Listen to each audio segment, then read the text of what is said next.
Hi everybody, I hope this video finds you well. In today's video, we're going to be starting into section 1.7 from your textbook, which is another sort of section about modeling using differential equations. So we're still going to be interested in taking a look at different sort of examples and trying to build a model that uses a differential equation. The difference though is that now that we have studied how to solve linear differential equations, we can sort of expand the type of models that we can actually examine and actually ultimately solve. So in this section, we're going to still be building differential equation models, but we're going to be building some ones that are linear in nature, and then using the approach that we introduced in section 1.6, that integrating factor approach, to actually be able to solve these models. We're going to look at two main examples in this video. One is going to, again, be sort of a population model where we're going to translate the information about the proportionality of the growth or decay of the population based on some information given. And then in our second example, we're going to look at sort of a very special application of linear differential equation modeling, which is mixture-based problems. And this is something that is sort of one of the prime examples used in your textbook of things that can be modeled using linear differential equations. So let's go ahead and take a look at these two examples. So for this first example, we're going to suppose that you're modeling the population of a city. So we know that the city experiences emigration, so people leaving the city, at a rate proportional with constant proportionality 1/2, so we know the constant proportionality, to its population density. And population density is the population divided by the area. So in other words, we're basically saying that people leave this city at a rate that is proportional to its density. So the higher the density, in other words, the more compactly people are sort of pressed into the city, or the sort of higher the density is, the more people are going to leave the city. We also know that it experiences a constant rate of immigration, so people coming into the city, of 1,000 people per year. So there's a steady flow of new people entering the city.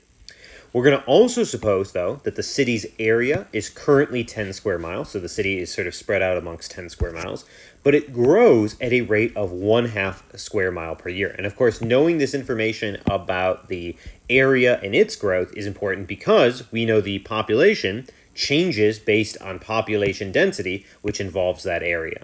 We're going to further suppose that the initial population of the city is 60,000 people. So the first thing we're going to try to do is write down an IVP that models the population of this city P in thousands with T in years. Then we're going to decide initially, at that very initial moment, is the population increasing or decreasing, and at what rate. We'll see that we can do that without actually needing to solve the differential equation. We can just use the actual statement of the differential equation. We don't need to explicitly solve it.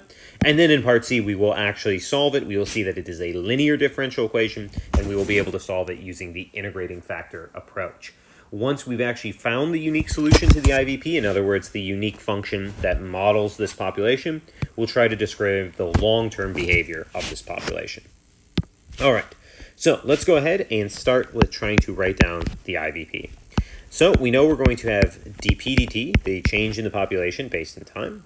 We'll just read through here, and we say that the first thing we know is that the city experiences emigration, so that's going to be negative population, people leaving, with a constant of proportionality of 1/2, so we'll have minus 1/2, because we know it's negative since it's emigration, and constant proportionality of 1/2, to its population density, which is apparently the population divided by the area.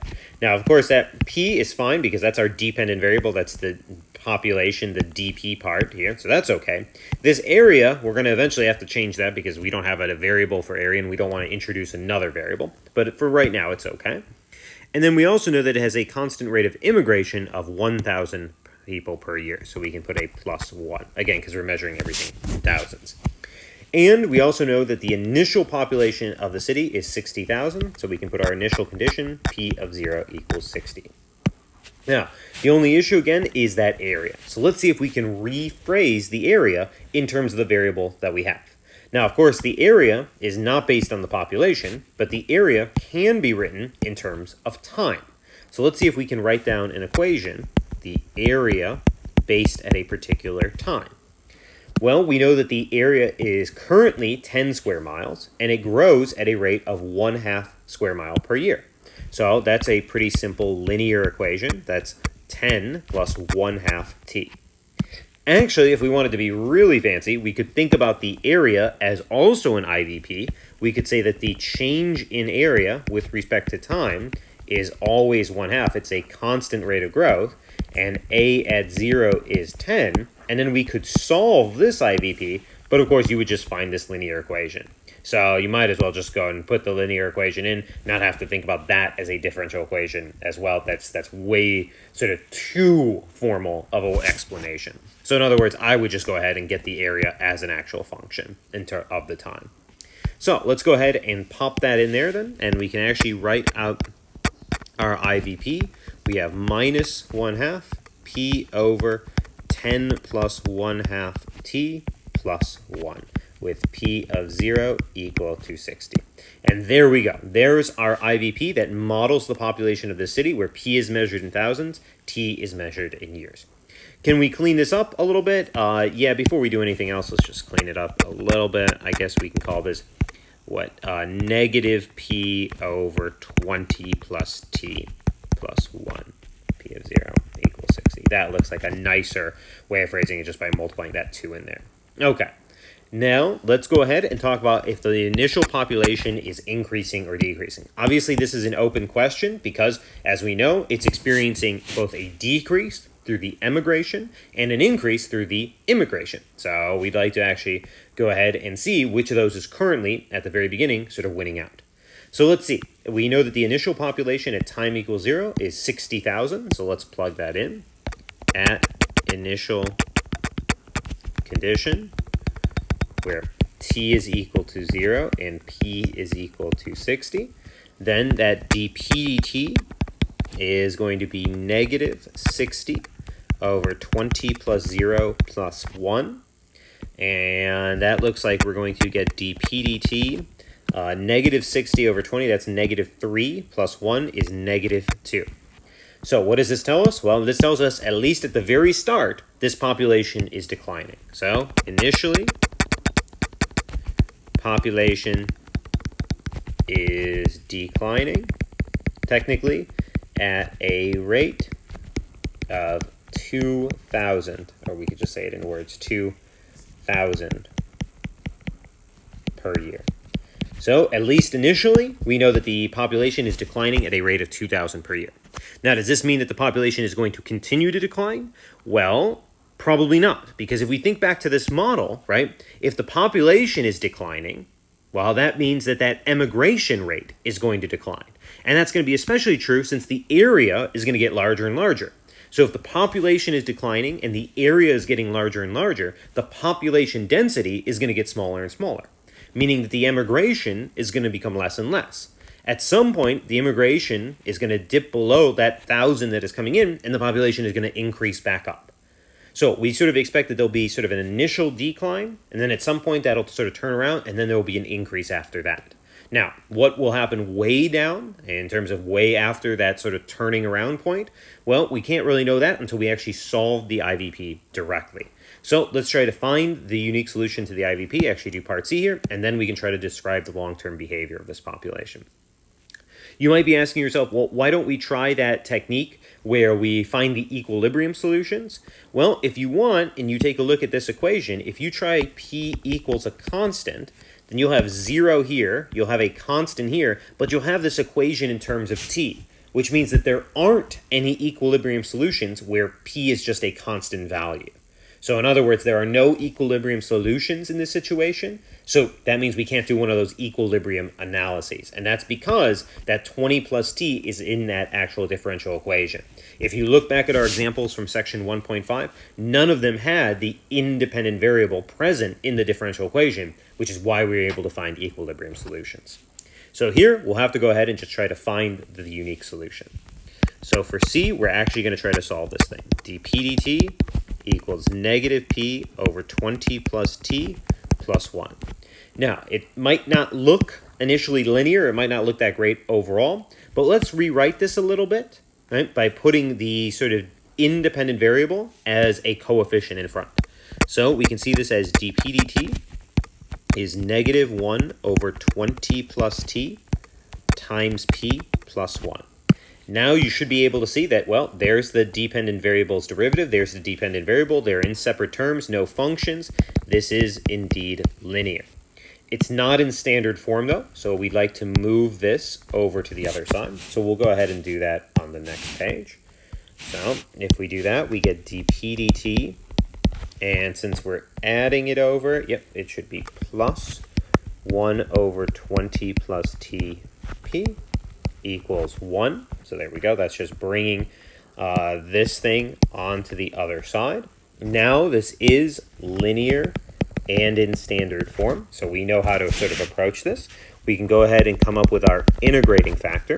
It's e to the integral 1 over 20 plus t dt, which is going to be e to the ln absolute value 20 plus t after integrating, because 20 plus t, even though it's a u sub, derivative of 20 plus t is just 1, so we don't have to worry about anything like that. We can cancel that out and drop the absolute value bars, and it looks like our integrating factor is going to be 20 plus t. So let's go ahead and multiply that on both sides. So we get 20 plus t times dp dt plus, and after we cancel out the 20 plus t with the 1 over 20 plus t, we'll just have p there, and then we have 20 plus t. Okay, now, because this was linear and because we chose the correct integrating factor, this over here should be a product rule with respect to t. So we can see that as 20 plus t times p prime equals 20 plus t. So if we look at this, obviously derivative of 20 plus t is 1, so that gives us this term. Derivative of that p is going to be that dp dt, so that gives us this term. So it really is a product rule. Now we can go ahead and integrate with respect to t on both sides. So on this side, we get 20 plus tp equals the integral of 20 plus t dt. So we get 20 plus t times p equals, what, 20t plus 1/2 t squared plus our constant of integration. And then we can divide this 20 plus t over, and it looks like we get our population is 20t plus 1/2 t squared plus c over 20 plus t. Can we go ahead and actually determine our constant of integration, that plus c there? For sure, right? We can go back and use our initial condition, p of 0 equals 60. So let's use that. So p of 0 equals 60 implies t equals 0, p equals 60. So we get 60. Up top, it looks like this is just going to be all 0, so we're just going to get c. So we get c over what looks to be 20. And if we multiply that out, looks like we get 1200 is equal to c. So our population model is actually 20t plus 1/2 t squared plus 1200 over 20 plus t. Can we rewrite this a little bit? For sure, this is a rational function, so it'd probably be good to just put it like a polynomial, highest powers first. So we get our population model is actually 1/2 t squared plus 20t plus 1200 over t plus 20. I suppose we could multiply top and bottom by 2, so we don't have that 1/2 t squared there, but that's not really necessary. This should be good enough. There is our unique solution. This will tell us the population of this city at any sort of time into the future. So if we wanted to, we could figure out what is the population at, say, like t equals 1 or t equals 2. So after 1 or 2 years, we could plug in t equals 10 and figure out the population after 10 years, so on and so forth. What about the long-term behavior? Well, long-term behavior. So if we took the limit as t goes to infinity of p, which would be the limit as t goes to infinity of that 1/2 t squared plus 20t plus 1200 over t plus 20. Well, you guys should remember from your analysis of limits of rational functions, this is a t squared, this is a t. That t squared is going to become the dominant term in the long run, so this is going to tend towards positive infinity. Meaning that, at least according to our model, the population for this city, even though it initially declines, is actually going to eventually grow towards positive infinity. Now, interestingly enough, just for fun, I went ahead and put this function into a graphing software so you guys can take a look at the sort of graph here. We're going to take a look at that just in a moment. So this is a graph of the solution here. So this is generally what the curve looks like. You can see that there's the initial condition where it goes through 0 and 60. Then you can see that it initially declines. Ignore this stuff over here, obviously. That makes sense in a functional sense, but that would be for negative time, which we're not worrying about. So we're just moving this way. You can notice that there's initially a decrease, and then as predicted, there's sort of a moment where it sort of turns around. That's the moment where the city is large enough and has a low enough population that the emigration rate dips below the immigration rate that is constant. Then the city starts to grow in population, and you can see that it starts to increase indefinitely. What that means is that once it starts growing, even though the population starts to get larger, the city still growing in size means that the population density never gets that large, so the city will continue to grow. Interestingly enough, you guys can probably figure out how you would figure out that moment where the population is lowest. If you wanted to, you could actually take this equation that we found for the population and perform an optimization on it. You could take the derivative of this, set it equal to 0, and figure out at what year or at what moment in time the population is actually at its minimum, because this graph does have a unique minimum there. So that could be sort of interesting. You could figure out, I mean, visually, it looks like that minimum happens somewhere in here, which if this is like 10, 20, 30, 40, 50, looks like it happens somewhere in that sort of like around the 20 to 30 year mark, somewhere in there. But you could actually, using calculus, perform an optimization by taking the derivative of the solution that we found, setting equal to 0, and then you'd be able to find out exactly what that minimum population was and when it occurred. So I thought that this was an interesting example for you guys to sort of see here. I think it's also an interesting example because it's interesting that we initially see a sort of decline in the population, and then it turns around and then sort of increases without bound. So that's sort of unique. And, of course, in terms of just, solving the differential equation, the big idea is that the actual differential equation that we built, this thing right here, is not an example of something that is separable, but instead is something that is linear. So we had to use this integrating factor approach. So we were only able to solve this. Obviously, we could have set up this differential equation right back in section 1.5 when we first learned how to set up models for differential equations. But to actually solve this thing, we needed to learn that section 1.6, that integrating factor approach. Now, this was sort of, you can view this example as sort of my segue example because we had done a lot of population models back in 1.5, so I wanted you guys to see another one. A very common application of linear differential modeling is what is called mixing problems, which is something your textbook goes pretty in-depth on. So I'd like to see at least one example of that as well. So let's go ahead and take a look at our second example. So for this one, we're going to do what is called a mixing problem, which is basically going to be involving sort of mixtures in different tanks, solutions that have different concentrations of some sort of substance that's been dissolved, and then we're going to sort of try to model the behavior of the system in the long run. So let's take a look at what we have in this diagram. We'll zoom out just a little bit. So in this diagram, we're going to have two tanks as shown below. So the first tank, which is this one right here, has a maximum capacity of 50 liters, so you can fit 50 liters of a solution in there. It initially holds 20 liters of water with a concentration of 1/2 gram per liter of salt. So it has 1/2 gram per liter of salt dissolved in those 20 liters.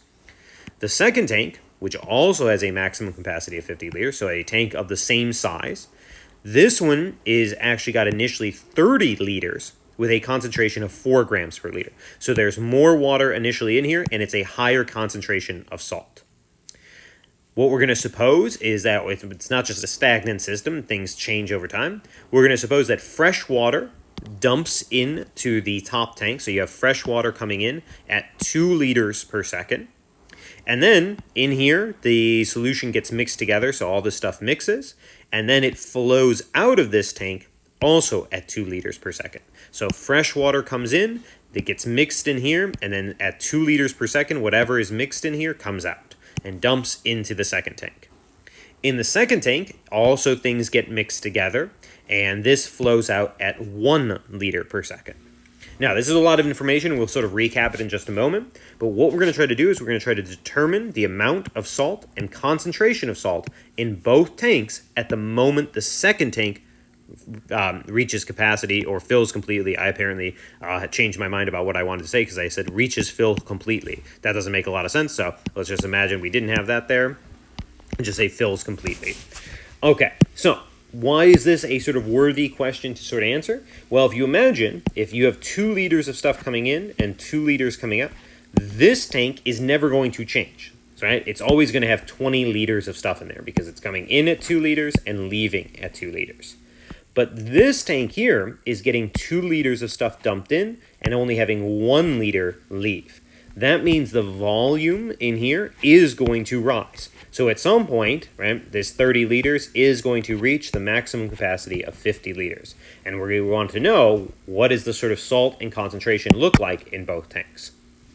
Now, if we also think about sort of the concentration and salt in both of these tanks, we can sort of see that overall that concentration is going to be declining over time because the big thing that's flowing into this system is fresh water, which has no concentration of salt. So we're expecting that the concentrations that we're going to see in the long run, right, at that moment where this thing actually fills up, are going to be less than they initially were because, of course, the stuff that we're adding into the system is going to be fresh water.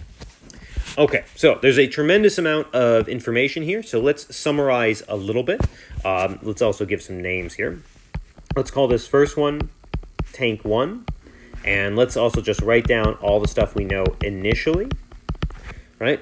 So what do we know initially here? Well, we know that the initial volume for Tank 1 is going to be 20. Technically, we know that that volume is never going to change, but let's just think about initial things. We also know that the initial concentration, and maybe we don't really need to be careful about units because math class, we're just not going to be that careful about it, but maybe it'll help just make sure we understand everything. So we got 20 liters there. The initial concentration is 1/2 gram per liter. And since we see this reference about the amount, we might as well think about the initial amount as well. The initial amount, well, if you know the volume and you know the concentration, you can multiply those together to get the actual amount, which would be 10 grams. Now, of course, that also tells us about the relation between these things, right? You can figure out the concentration by doing the amount divided by the volume, or, of course, you could figure out the amount by doing the concentration times the volume. So there are some relations between these three things. So that's what's initially going on in Tank 1. Let's talk about what's going on initially in Tank 2. So initially here, okay, that looks like a horrible way to write out initially. I apologize. Let's do initially. Okay, what's the volume here? It's going to be 30 liters. We know the concentration is 4 grams per liter. And the amount then, which I guess we've got room to put there. Well, 30 liters, 4 grams per liter. Looks like the amount there is 120 grams initially. Okay, let's think about if there's other things we can figure out. Let's think about the volumes of these tanks in the long run. Well, notice that here, the volume, we'll call it V1 at any particular time. Obviously, time should be our independent variable here. That's what everything's going to depend on, the volume, the concentration, the amount. It all depends on time. So, what does the volume look like in the long run for Tank 1? Well, no differential equation is necessary for that, just some common sense. If 2 liters come in and 2 liters leave, the volume at any time is still going to be the initial volume, which is going to be 20. Okay, what about for Tank 2? Well, Tank 2, it comes in at 2 liters and it leaves at 1 liter. That means we should be able to think of the volume here, V2 of T. Well, we know it starts at 30. And then, well, if it comes in at 2 and leaves at 1, it's gaining 1 liter per second. So we can think about it as 30 plus T. Hopefully that makes sense, right? After 1 second, you would have 31 liters, then 32, then 33, then 34, so on, right? It's a linear equation for the volume there. Okay, so there we go. Now we know the volume for each of these tanks at any moment. So we have functions for the volume. All right. What else can we sort of say here? Well, at this point, we're probably running into now needing to actually start thinking about the concentration and the amount of the salt in here. I guess one last thing we could make a note of is since we know this volume formula, and since we want to determine the amount of salt and concentration at the moment that the second tank fills completely, well, we can figure that out because we know what moment that is, right? We can actually see that the moment of interest, well, it's when this V2 becomes its maximum capacity of 50. Well, since it's 30 plus T, that moment of interest must be at T equals 20. Right? After 20 seconds, the volume in the second tank will be 50 liters, which will be exactly at the moment it fills completely. So once we figure out the equations for the amount and the concentration, we should be able to then plug in T equals 20 and go from there. All right, now it is time to actually start thinking about some differential equations. So what we're going to try to do is we're going to try to come up with differential equations for the amount in each tank. Now, this is sort of interesting. You might say, why do we choose the amount rather than the concentration? Well, in some ways, it's sort of based on a common sense idea, right? How do we determine concentration? It's based on the amount and the volume. So it would make the most sense to try to model the amount in each, and then the concentration is just a natural byproduct of the amount divided by the volume. So we're going to try to build differential equations for the amount in each tank.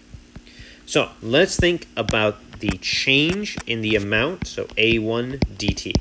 So we're thinking about the amount of salt in the first tank.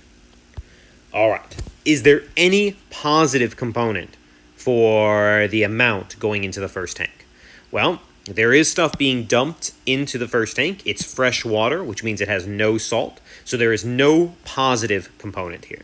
So just to write that out, I'm actually going to sort of put that as a sort of rate calculation. It's got 2 liters per second being added in, but unfortunately, those things have 0 grams per liter. So that's the sort of positive component coming into the first tank. 2 liters per second, but at 0 grams per liter, ultimately that's going to be 0. And then we're losing, by the same idea, 2 liters per second times whatever the current concentration is inside the first tank. So we can say times C1.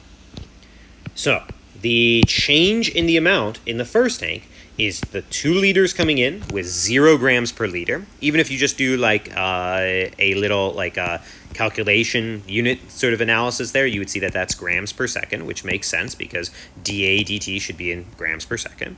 And then over here, we're saying you're losing 2 liters per second times whatever the current concentration is. But we said we knew how to figure out the concentration. The concentration is the amount divided by the volume. So notice we could say dA1 dt is that 2 liters per second times 0 grams per liter minus 2 liters per second times whatever the current amount is, A1, divided by whatever the current volume is, V1, right? That would be our concentration. And of course, A1 is a good variable because that's the dependent variable here. All right, one more step forward. We don't really like that V1 being there because that V1 is not the A1 or dt that we're using. But remember, we took the time to figure that out ahead of time. V1 is always just 20.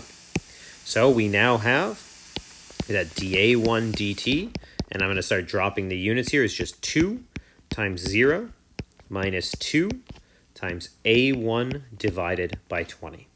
So we have a differential equation for dA1 dt. We actually have that dA1 dt is negative, and if we simplify, 1 over 10 A1. Okay, so we have a differential equation for the amount in the first tank. Now, in a moment, we will actually go through and solve this, but I'd like to try to go ahead and do a similar approach for the amount in the second tank. So I'm going to put this here, and it'll be a little squished, but it'll allow us to sort of use the same sort of logic. So let's say dA2 dt. Okay, let's think about what's flowing in terms of an amount. Well, we know it's coming in at 2 liters per second, but what's the concentration that's coming in? Well, it's the concentration from the first tank. So we'd have 2 liters per second times whatever the concentration in the first tank is. right? That's what's coming in to our second tank. And what's leaving our second tank? Well, it would be minus, I apologize, we probably won't be able to, oh, we can zoom in a little bit, actually. Minus 1 liter per second, because that's what's leaving the tank, 1 liter per second. And at what concentration? Well, whatever the concentration currently is in tank 2. So we'd have it times C2. So there we go. There's a start of a differential equation for the second amount. Of course, we need to get rid of those C1 and C2s. But we know what C1 should be replaced by. It should be replaced by this. So we get dA2 dt is going to be that 2 liters per second times this concentration, which was A1 over V1, which was really always just A1 over 20. A1 over 20 minus that 1 liter per second times the second concentration.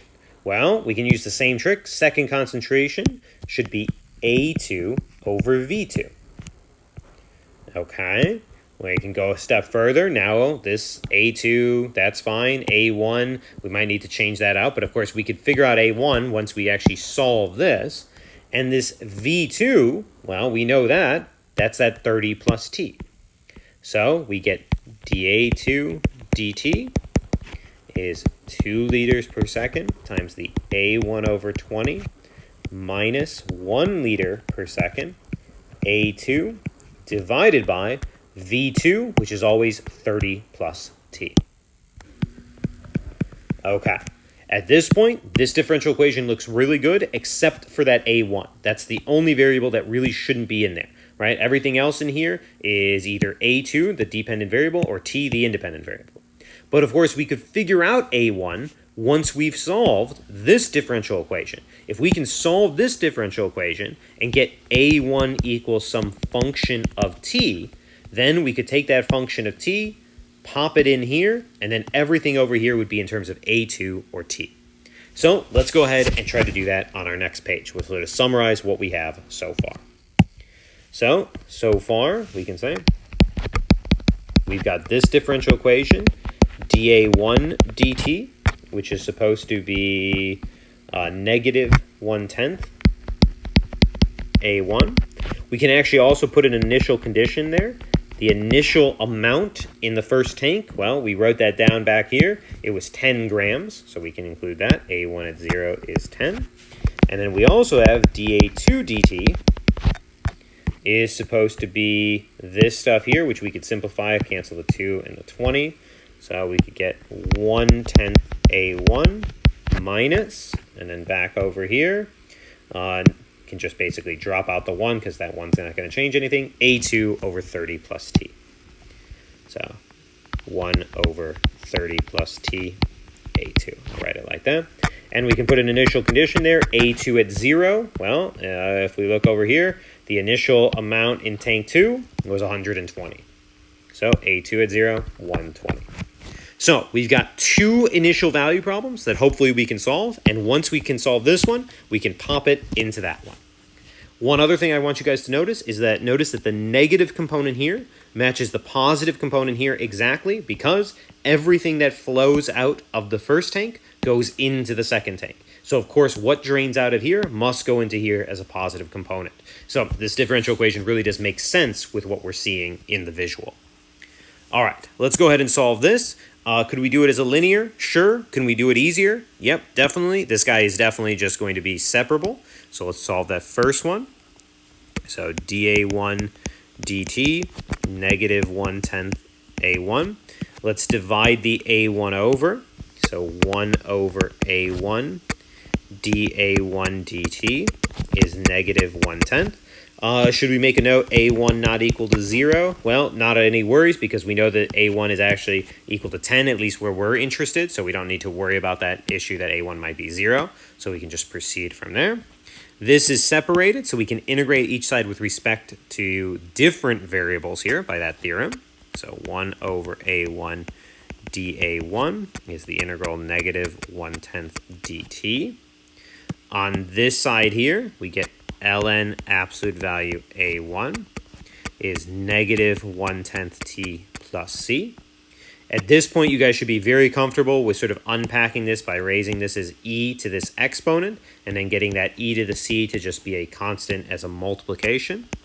So we can jump to this being ce to the negative 1/10 t. Again, nothing wrong with writing out the in-between steps, but since we've done this several times, we'll just make the jump here. Now we can go ahead and find that constant by using the initial condition. So t equals 0, a1 is supposed to be 10. Yep. So we get 10 equals c, and when we plug in 0, this is just going to be 1. So we get c equals 10. So we get that a1 at any particular time, so as a function of t, is 10e to the negative 1/10 t. Notice that this should make sense because this exponential has a negative exponent, which means that in the long run, the amount is declining. Does that make sense? Well, yep, because this guy here, you're just having fresh water added to it. So in the long run, the concentration and the amount of salt are both decreasing, right? Because you're just dumping in fresh water. Okay, so there we go. There's our first equation. Now we can plug this in for a1 here and take a look. So let's now plug into our second differential equation. So for our second differential equation, we have dA2 dt is supposed to be 1/10 times a1, which we now know is this stuff here. So times 10e to the negative 1/10 t, and then minus 1 over 30 plus t a2. And of course, we have our initial condition, which we can use later. Okay, let's go ahead and simplify this a little bit and take a look at what we have. So dA2 dt is actually going to be e to the negative 1/10 t minus 1 over 30 plus t a2. Now, is this one separable? No, because there's two separate terms here, and there's no way to factor, so we're not going to be able to separate, but this is linear, right? There's the dependent variable's derivative, there's the dependent variable, separate terms, no function being applied to them, so this is linear. It is not in standard form, so we will need to bring this over to the other side. So we get dA2 dt plus 1 over 30 plus t a2 is equal to e to the negative 1/10 t. Now this is in linear and standard form. So we can come up with our integrating factor, e to the integral 1 over 30 plus t dt, which is going to be e natural log 30 plus t. And if we simplify there, we get 30 plus t as our integrating factor. So let's multiply that on both sides. So we get 30 plus t dA2 dt plus a2, because the 30 plus t there is going to cancel. And then on this side, we get 30 plus t e to the negative 1/10 t. Okay, this side, if everything's going correctly, should be a product rule with respect to t. So it should be 30 plus t times a2 prime equals this. Let's make sure that makes sense. Derivative of the 30 plus t is 1. That gives us this term. And the derivative of the a2 is the dA2 dt. So that gives us this term. So there we go. Now, we'll go ahead and grab this. Give ourselves another sort of page here. Okay. Another page. Okay. There we go. So we're going to go ahead and integrate with respect to t. So we're integrating both sides with respect to t. Of course, here, fundamental theorem of calculus assures us that it's just 30 plus t times a2. And on this side, we'll have an integral with respect to t, integral 30 plus t e to the negative 1/10 t dt. We're not super thrilled to see this, but it's not terrible. This is a product, so we should use integration by parts here. So I guess we can let the u be the 30 plus t, and the dv be e to the negative 1/10 t dt. du then is going to just be dt, so that's nice. And v, when we integrate this, we're going to get a 1 over that negative 1/10. So we're going to get a negative 10 e to the negative 1/10 t.